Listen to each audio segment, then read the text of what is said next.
Então, bom dia novamente. Eu vou pedir para a nossa querida Prícila já dar início lá com a leitura do Pastorino e a nossa prece, por favor, Prícila. Pastorino, hoje a mensagem é a seguinte: se tiver que discutir, faça-o com serenidade. Lembre-se de que seu adversário tem os mesmos direitos que você, de fazer-se ouvido. Ouça com a mesma atenção que gosta de receber. Não tumultue a discussão. Os direitos dele são iguais aos seus. E quem sabe, muitas vezes, a razão estará com ele. Então, discuta com serenidade e conquiste fama de sábio e de homem bem educado.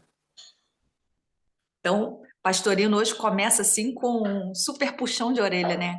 Se for discutir, faça com educação, faça com argumentos. A pessoa que você vai discutir tem direitos iguais aos seus, né? Ela pode até estar certa, na maioria das vezes ela está certa, você que está errado, então guarda a sua ignorância, né, para outro momento. Ou melhor, guarde e não use. Traduzindo, sejamos civilizados sempre. Pode fazer a prece, por favor. Tá, então, assim, né, com essa mensagem de Pastorino, do livro Minuto de Sabedoria, que possamos trabalhar os bons sentimentos, né, na nossa mente, que sejamos educados com o próximo, que observemos, porque muitas das vezes esse próximo está com a razão e nós que estamos errados. Então, assim, querido Deus, amado Mestre Jesus, Maria de Nazaré, benfeitores espirituais, pedimos a vossa proteção para esse estudo de hoje, mas te agradecemos por esta comunhão, no qual estamos reunidos em teu nome, Senhor Jesus.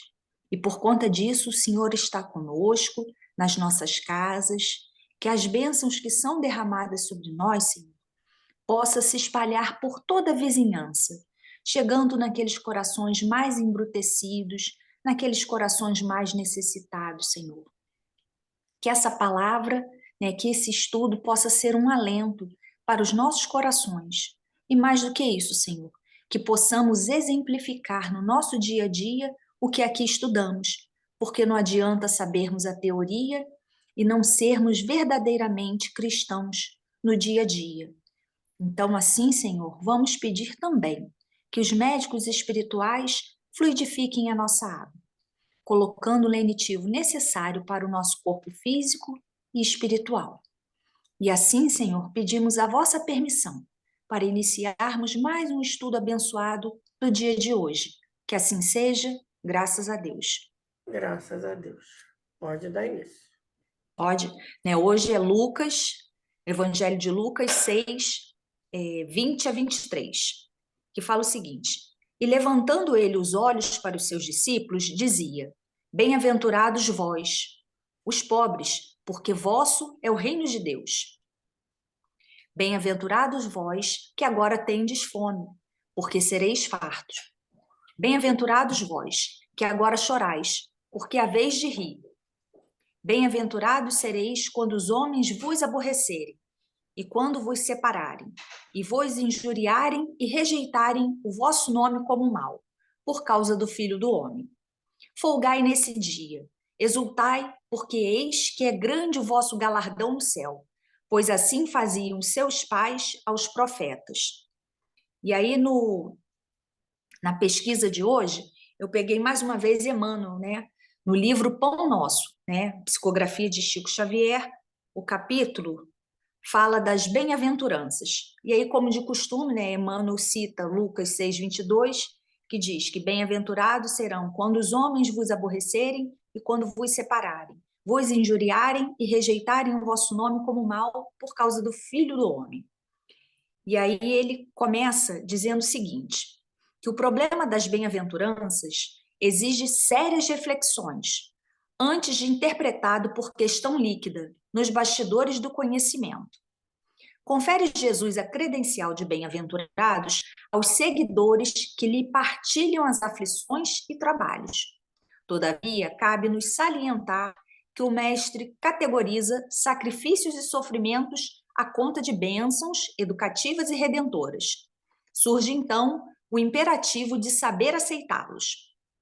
Esse ou aquele homem serão bem-aventurados por haverem edificado bem. na pobreza material, por encontrarem alegria na simplicidade e na paz, por saberem guardar no coração longa e divina esperança. Mas, e a adesão sincera às sagradas obrigações do título? O mestre, na supervisão que lhe assinala os ensinamentos, reporta-se às bem-aventuranças eternas. Entretanto, são raros os que se aproximam dela, com a perfeita compreensão de quem se avizinha de tesouro imenso. A maioria dos menos favorecidos no plano terrestre, se visitados pela dor, preferem a lamentação e o desespero. Se convidados ao testemunho de renúncia, resvalam para a exigência descabida e quase sempre, ao invés de trabalharem pacificamente, lançam-se às aventuras indignas de quantos se perdem na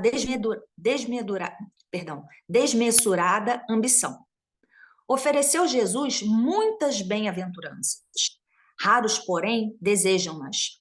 É por isto que existem muitos pobres e muitos aflitos, que podem ser grandes necessitados no mundo, mas que ainda não são benditos no céu.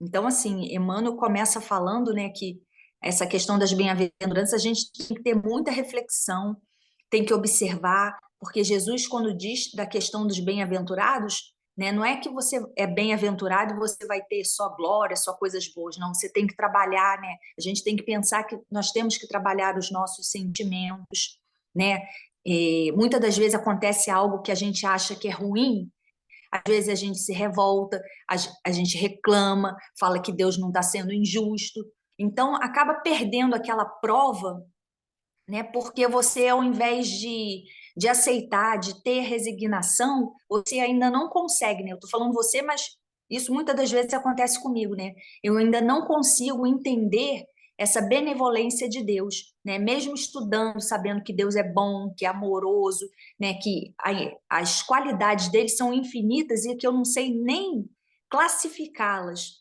Mas a gente ainda tem um olhar muito material, né? A gente não consegue se desvincular desse olhar e muitas das vezes a gente acaba perdendo a oportunidade de fazer o certo, né?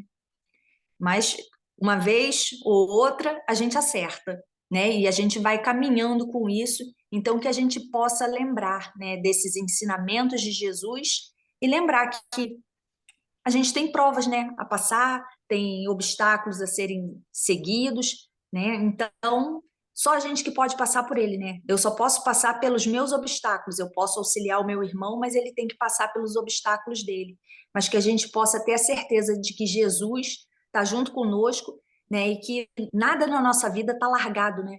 Assim, não é tudo ao acaso, não está tudo perdido, né? Que Deus tem uma porção de gente para olhar e não olha todo mundo, não. Ele cuida de cada um de nós com muito amor.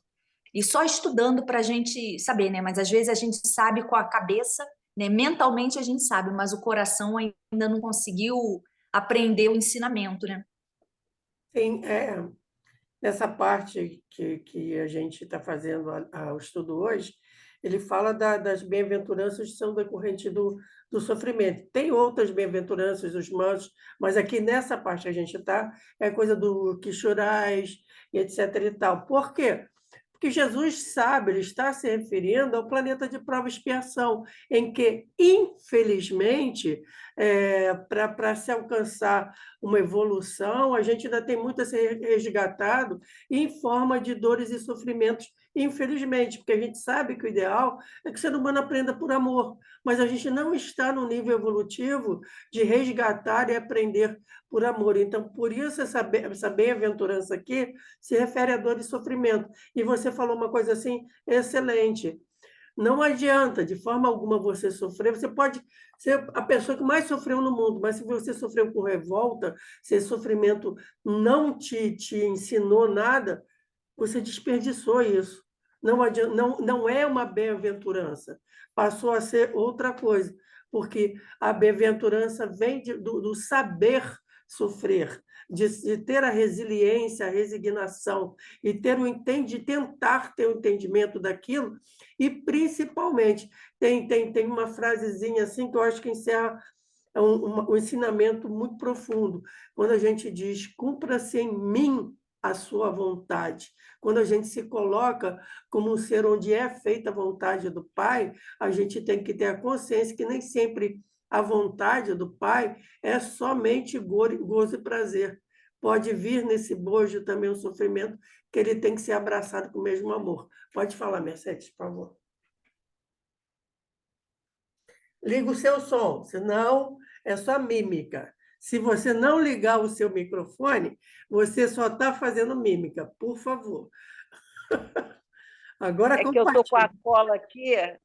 cola aqui, do estudo da Ana Teresa Camasmi, que fala a mesma coisa que vocês estão falando, mas ela dá um outro aspecto assim importante da gente pensar, não é? Ela fala que todas as bem-aventuranças, as três primeiras, os pobres de espírito, os aflitos e os mansos, falam da relação do homem com ele mesmo, né? As bem-aventuranças, os que têm fome e sede de justiça, os misericordiosos, os puros do coração, falam da relação do homem com o outro, porque falam da necessidade de perdoar e se relacionar melhor com os próximos. E as outras três, os pacificadores, os perseguidos pela justiça e os que buscam o amor, elas falam da relação do homem com a causa de Jesus. Não é? Mas em relação a essa que a gente está estudando hoje, os pobres de espírito, os aflitos e os mansos, ela fala que os pobres de espíritos são aqueles que reconhecem o seu tamanho, a sua pequenez perante Deus, de que ele é menor que Deus, não é?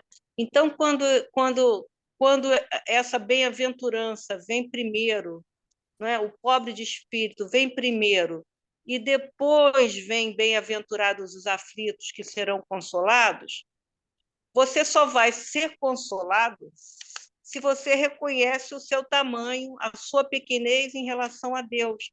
Então, não é qualquer aflito que vai ser consolado, não é qualquer mimimi que tem consolo. Sim. Só aquele que reconhece o tamanho, né? E que sabe que Deus educa, sabe que aquela prova tem uma função educativa, ele vai ser consolado, porque ele na mansitude dele, né? Ele vai entender que aquela aflição tem a ver com uma coisa que ele precisa superar. Então, achei bem bacana isso, e aí eu fiz essa cola aqui para a gente pensar sobre isso, né? É bem o cumpra-se em mim a sua vontade, que vai englobar isso, é saber o seu tamanho diante de Deus, é saber-se subalterno, é saber-se submisso mesmo, de cumpra-se em mim a tua vontade e pronto, não há discussão. É o que a gente diz no popular, manda quem pode, obedece quem tem. É juízo, né? Mas é bem isso. Eu vou pedir licença para a gente adiar um pouquinho esse nosso comentário de todas as falas, para eu poder ler o Pastorino, que está bem compridinho hoje. Tá? Vocês me dão licença, por favor? Sim? Então, com licença, vamos lá. Penetramos agora no capítulo da Boa Nova, que todo cristão deveria ler de joelhos diariamente, vivendo intensamente. Constitui um dos mais perfeitos, elevados e completos cursos de iniciação profunda. Se todos os livros de espiritualidade do mundo se perdessem, mas restasse apenas esse trecho, bastaria para levar as criaturas à perfeição mais extremada, levando-nos, se vivido integralmente, à libertação total dos ciclos reencarnatórios. Em Lucas, dirige-se Jesus às personalidades, facilita seu ensino. Observamos que as bem-aventuranças em Lucas se referem ao plano físico. Os pobres, os que choram, os que têm fome, que sentem essas angústias na carne, no corpo denso.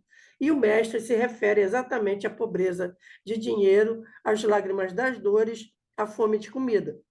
E logo a seguir condena os ricos, os que estão fartos, os que riem, tudo na parte material.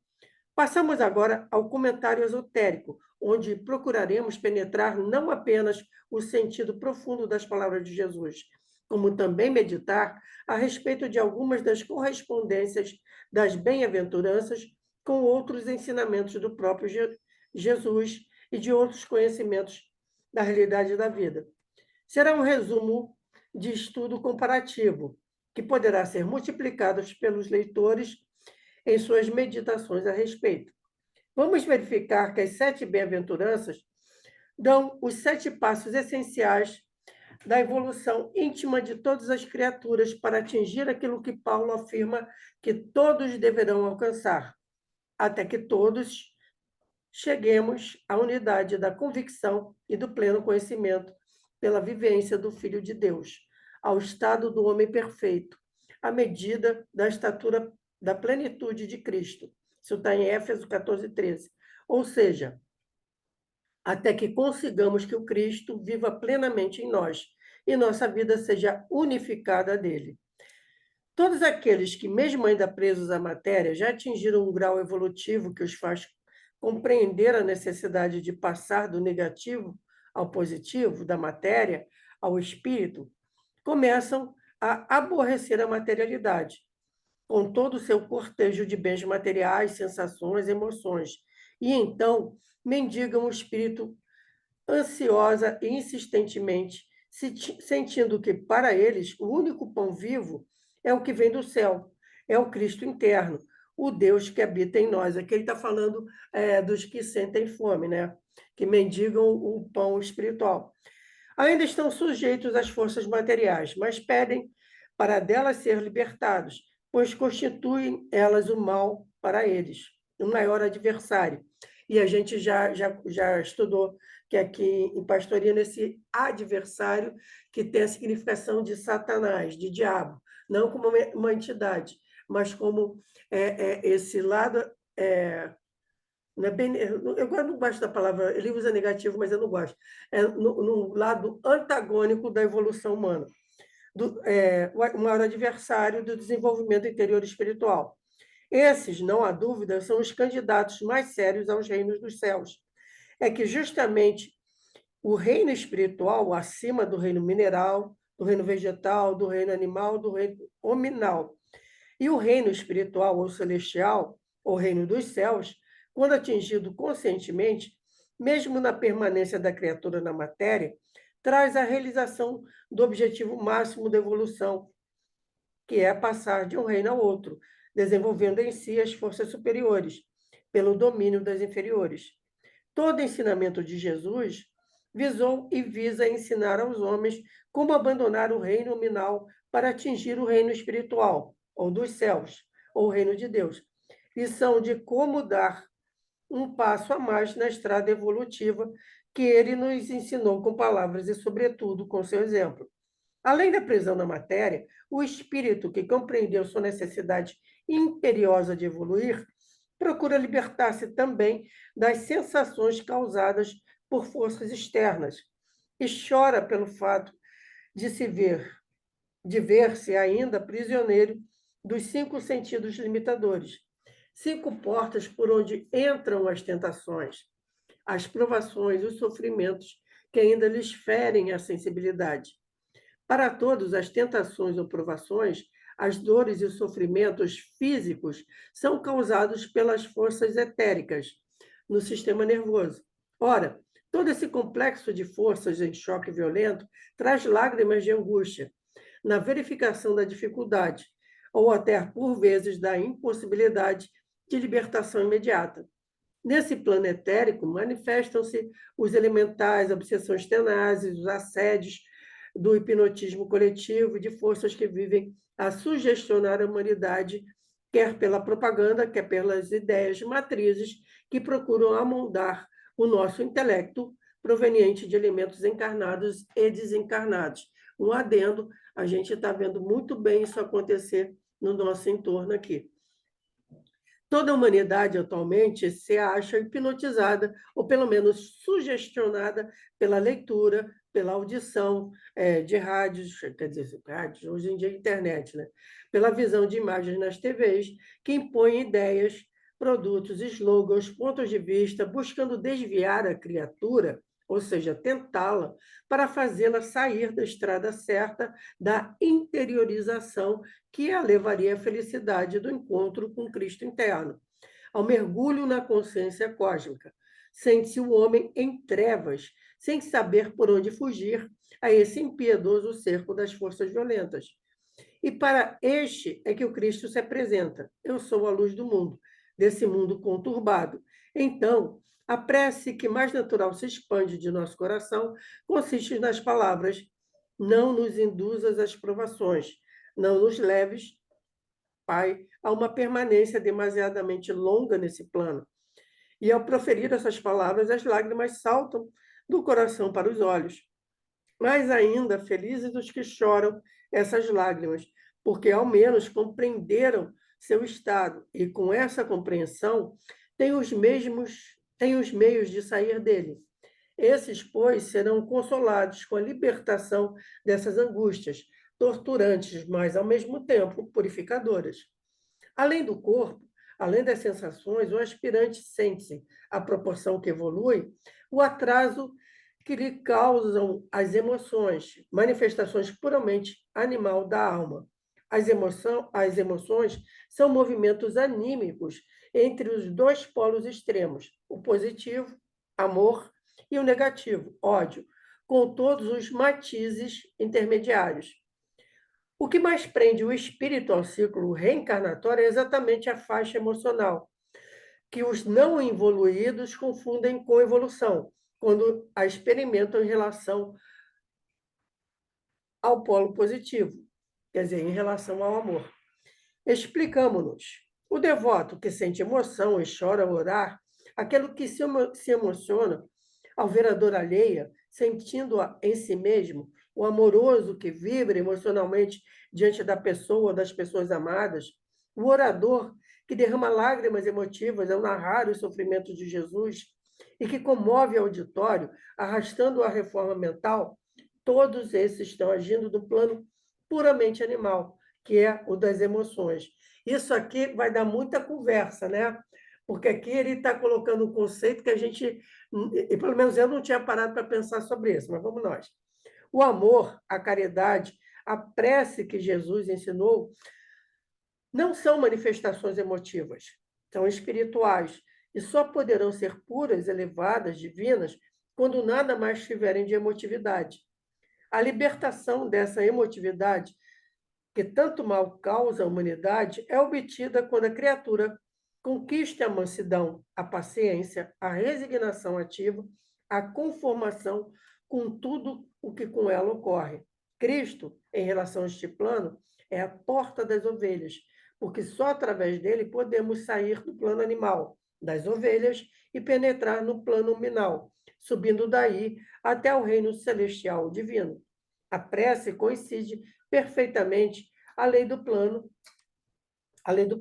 e a da justiça, porque lei do karma de causa e efeito, que só age e só pode agir no plano emocional. E por isso a prece que Jesus ensinou é esta: desliga-nos de nossos débitos kármicos, assim como nós desligamos os que nos devem.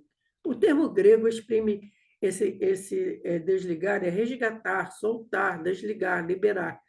Mas a condição de obtermos isso é que, de nossa parte, também nos desliguemos dos outros. A tradução comum é perdoar, e ainda supõe-se a emoção. Aqui eu vou ter que parar para falar o seguinte: eu fui numa palestra em que acho que é a Sueli Schumann, se não me engano o nome dela, faleceu até acho que esse ano, se não me engano.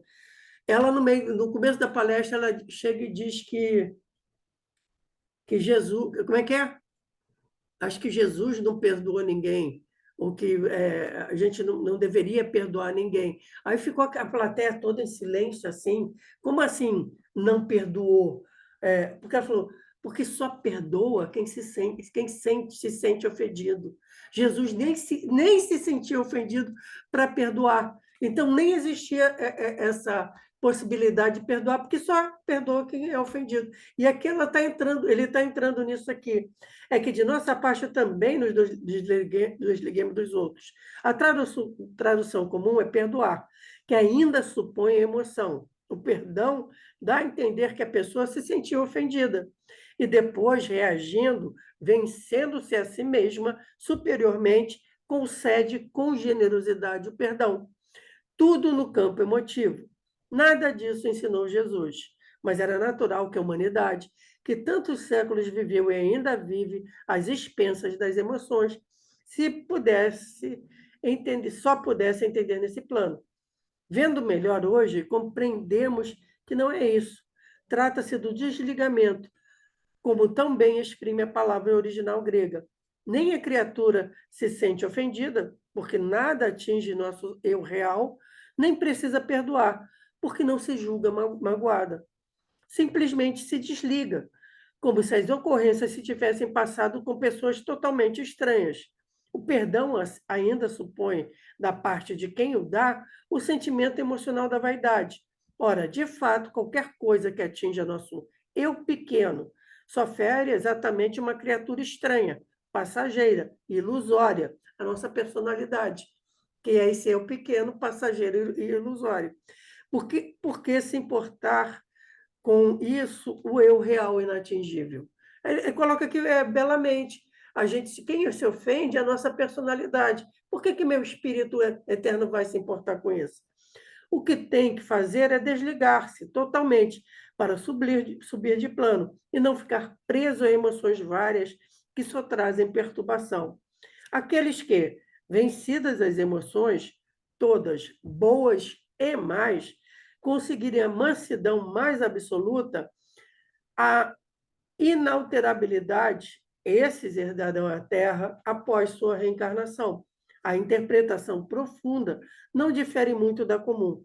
Realmente, todos os que entram ou procuram entrar pela estrada do aperfeiçoamento em busca do Cristo anterior, encontram grandes dificuldades de todos os lados, da parte de outras criaturas externas e da parte de seus próprios veículos inferiores. As dificuldades parecem, por vezes, insuperáveis, daí ser chamada de estrada estreita, porque realmente difícil. Todos os atropelos investem contra aqueles que buscam destacar-se da craveira comum da humanidade, que forcejam por sair do polo negativo, onde estamos presos há milênios. Desse estudo de hoje, eu acho que o que me marcou muito foi essa questão de realmente a gente vive preso às emoções e a gente, no nível evolutivo que a gente está satisfeito por ter emoções boas. E a gente ainda não pensa em superar até mesmo as emoções boas. E a gente pode até ter esse estranhamento de achar que será que é bom superar as emoções? O que vocês acham, gente?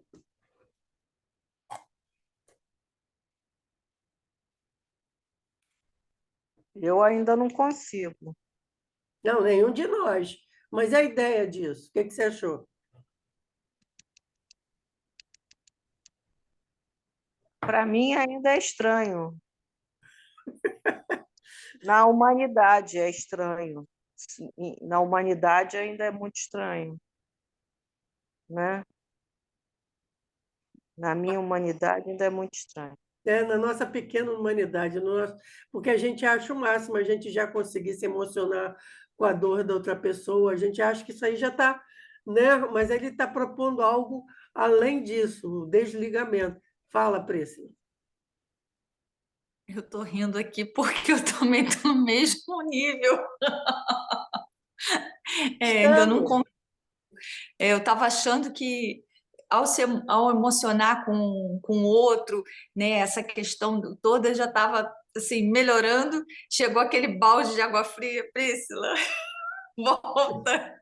Mas porque ele está falando da unificação com esse Cristo interior, a consciência cósmica, que eu acho que no reino nominal a gente não vai conseguir. Eu acho que essa unificação, ela vem ela é limítrofe entre o reino nominal e o reino angelical. Quer dizer, isso daí vai demorar, acho que milhares de anos, centenas de reencarnações, para a gente conseguir chegar nesse nível de sublimação. Porque o que ele falou aqui, também os nossos veículos físicos inferiores, como ele fala com o duplo etérico, as emoções, sensações e até o nosso intelecto, acabam sendo obstáculos para a nossa evolução plena. Porque realmente, quando eu li isso, eu falei, não, eu tenho que levar isso, porque eu também fiquei assim, me causou um baita estranhamento, entendeu? Como é que supera isso? Mas faz sentido.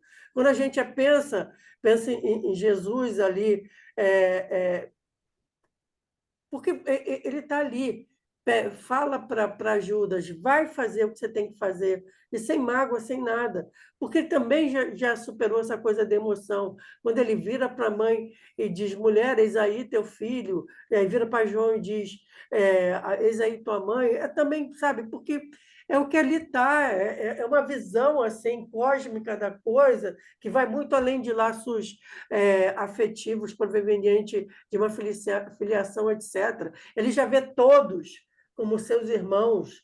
Então, é uma coisa ainda muito, muito, muito, muito distante da gente, mas pelo menos a gente ouviu falar. Como é que é? Nunca vi, não sei o que é, mas já ouvi falar. Não provei, nunca vi. Você sabe o que é caviar? Nunca vi nem provei. Você está sem som, pessoal. Fala. Nunca vi, não comi, eu só ouço Tá falar. lá. A gente está lá, isso aí, esse desligamento, essa superação das emoções é o caviar. Fala, fala, Mercedes. Mas, assim, muitas pessoas, quando vão se aproximando da finitude, não é?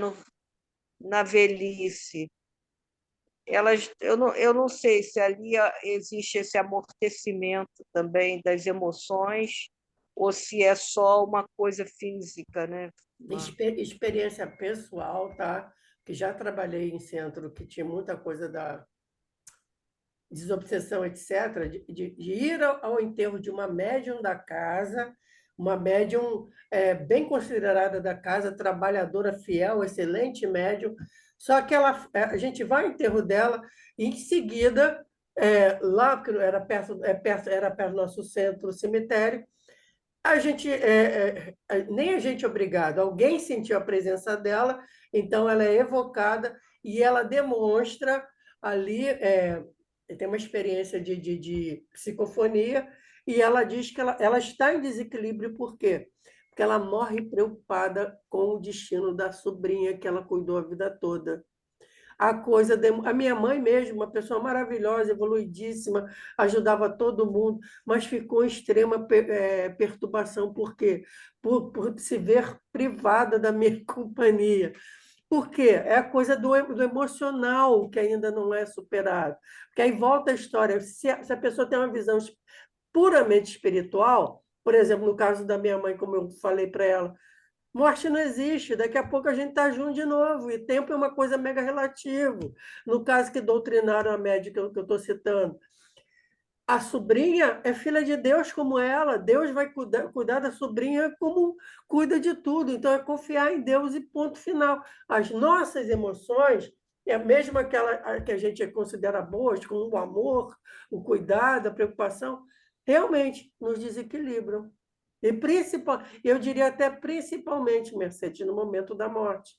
Porque o momento da morte, se você não tiver esse desligamento, você vai cair em perturbação preocupada com um filho, com uma filha, com um marido, com um pai, com alguém que você ama, que você está deixando na Terra, entendeu? São pouquíssimas as pessoas que não enfrentam essa perturbação, justamente porque as nossas emoções, ok? Antes de vocês comentarem, como a gente está com 3 minutos e meio, eu só vou pedir para a Priscila fazer a prece de encerramento ou perguntar: querem abrir outro link? Ou está legal? Vocês decidem aí. Priscila, está Não, legal? tá bom, Cris. Então, por favor, faz a prece de encerramento, minha linda. Assim, fechemos os nossos olhos, nos conectemos a Deus, a Jesus, por esse momento de esclarecimento dos nossos corações, de um melhor entendimento da Tua palavra, Senhor, para que possamos fazer uma boa aplicação do que estamos estudando aqui, Senhor, no nosso dia a dia, exemplificando e não apenas falando sobre Ti, Jesus. Que as bênçãos que foram derramadas sobre nós possam ser derramadas por aqueles irmãos que não estavam aqui conosco, possa ser derramada nos hospitais, naqueles irmãos em situação de rua, naqueles irmãos que estão em home care, nos presídios, nos locais com muita violência, Senhor, que eles possam estar sentindo a Tua presença, sentindo os Teus cuidados, embora estejam passando por dificuldades. Abençoe os nossos irmãos, Senhor, a cada um que está no planeta Terra, porque todos nós que aqui estamos precisamos de Ti, Senhor. E assim vamos pedir a Tua permissão para finalizarmos mais um estudo abençoado do dia de hoje. Que assim seja, graças a Deus. Graças a Deus. Eu acho que de tudo isso fica aquilo a da cola da Mercedes, da gente saber o tamanho da gente diante de Deus, né? Para depois chorar. Para depois chorar. Chorar no nosso cantinho que nos é próprio, que nos é próprio, porque aí daí dessa sabedoria da nossa pequenez é que vem o aprendizado. Fora isso, é o que você também falou, Priscila. Vão ser lágrimas em vão, desperdiçadas, sofrimentos em vão, né? E aí, eu não estou com a Bíblia aqui, então depois eu vou fazer o sorteio do nosso estudo e vou colocar no grupo. A gente ainda tem menos de um minutinho aqui, que eu aqui. Vai roubar, eu vou pegar a minha aqui. Vai lá. Hoje, então, se não der tempo, você coloca no grupo. Você sorteia e coloca, tá? Você está encarregada já disso, se não der tempo. Ok, dona Mercedes? Espera aí, abri no Salmo. Não quero salmo, eu quero evangelho. Calma, Cristina. Vamos lá, João, capítulo 2. E ao terceiro dia João 2, fizeram as bodas João em 2, Caná de da quando a quando? Galileia. Não sei, aí de 1 a 4, vamos botar assim, ó. De 1 a 4? E foi também convidado Jesus